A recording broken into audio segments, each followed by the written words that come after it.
where is the point of connection between people who are impacted by these systems of injustice and Yes. people who may have thought they had some distance from it? Where Yeah. do they actually share a similar experience, and how do you build a cultural strategy out of that point of connection?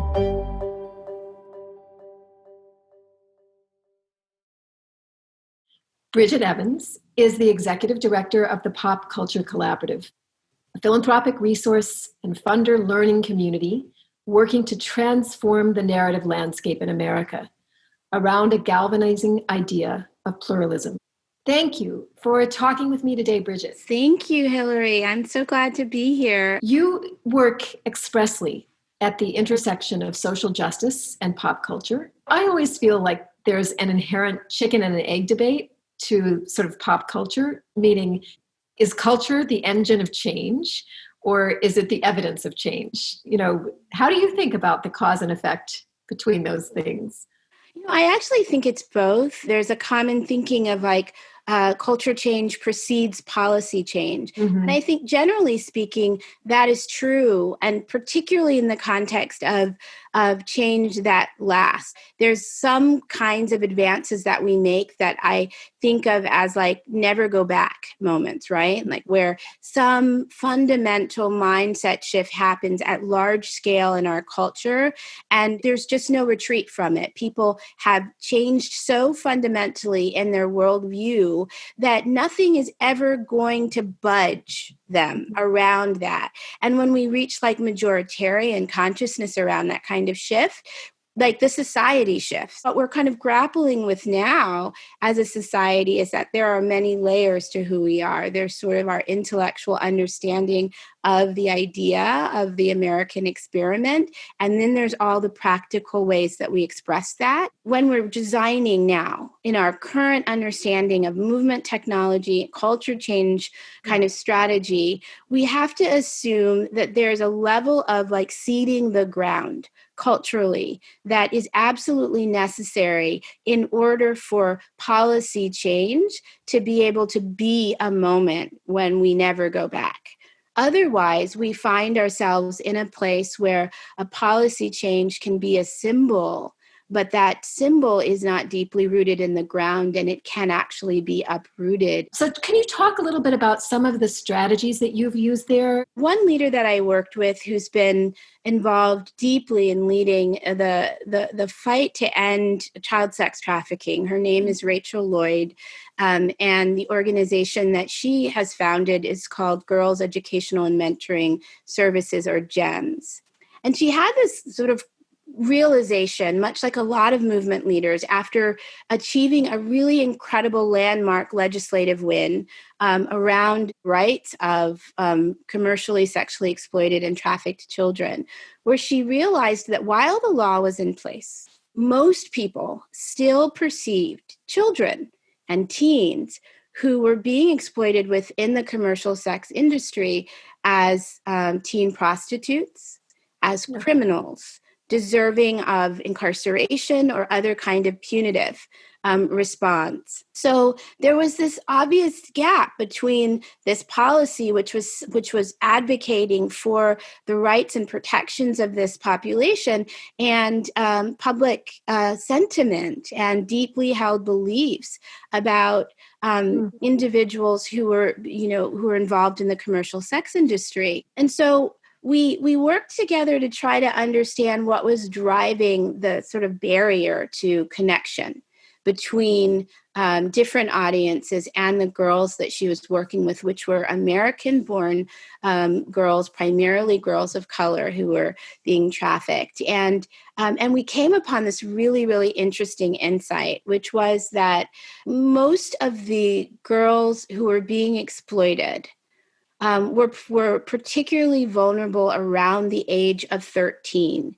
That was the age at which they were first engaging with pimp traffickers or engaging in relationships that, dating relationships, for instance, that devolved into violence. And we began to say, well, what makes them vulnerable in that moment? And of course, we know that the research is that most girls experience different levels of vulnerability when they're 13. And so we decided to create a campaign that was speaking to other Black women, women of color, who could identify with the confusing, vulnerable experience of being 13. And instead of talking about commercial sexual exploitation, which could feel quite distant from people who don't have that direct experience, we talked about 13. We talked about the ways in which young people begin to differentiate and disconnect from family, the ways that they begin to experiment in the world. And once we began to actually talk about that, suddenly they were in the same conversation versus being in these distinctly different places. So what I learned from that was a really important insight, which is that sometimes the way to change at the cultural scale isn't always necessarily talking about those issues. And the barriers aren't always particularly tied to those issues. And that has really influenced everything I've thought about, like working on campaigns around police violence or domestic worker rights or climate change or marriage equality, of really saying, where is the point of connection between people who are impacted by these systems of injustice and people who may have thought they had some distance from it? Where do they actually share a similar experience, and how do you build a cultural strategy out of that point of connection? What I love about what you're saying is you're seeking for a way for people to have that kind of understanding that isn't extractive and is also mutual. And that makes me think, Bridget, about one of the other really powerful big ideas that you are working on and leading, how pluralistic yearning could be a motivating force for change in American society. How do you think about pluralism, at this moment in history? And how do you think it gets strengthened? Well, the first thing that I would say is the advance of pluralist culture as a goal, as a culture change goal, was really rooted in recognizing that one of the principal unresolved tensions in this country is around this question of who belongs here. And what we came to understand is that actually the sort of advance towards pluralism is very much in the DNA of this country. It is sort of underlying a lot of the resistance and resilience movements that have emerged over the course of this country's history. What you see is that energy, that cracking open of public imagination and yearning for that world where everybody could belong has an enormous galvanizing force, the power to expand public imagination and accelerate the pace of change.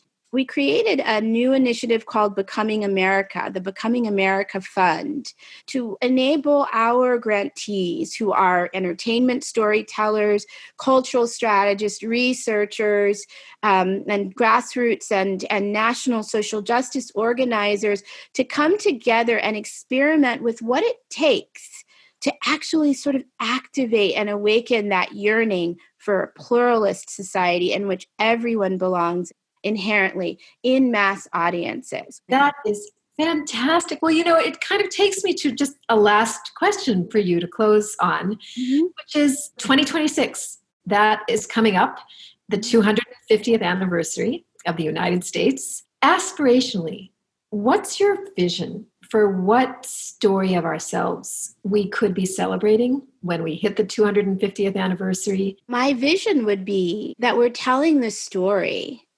about this moment when most Americans faced a choice, and almost like the two roads diverged kind of choice.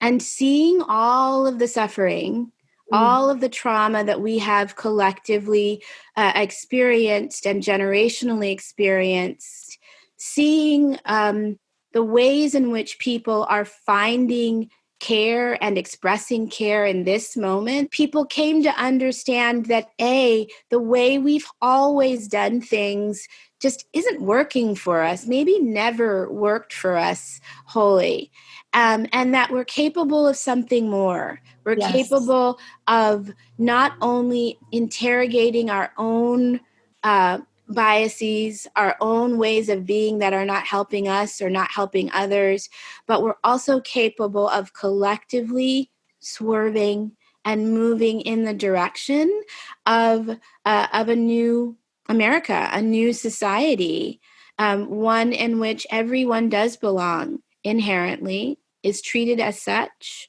in which we have the supports in place and the cultural norms in place to constantly reinforce that fundamental belief that we have, that the project of Yes. our society is to constantly reinvent how we belong together.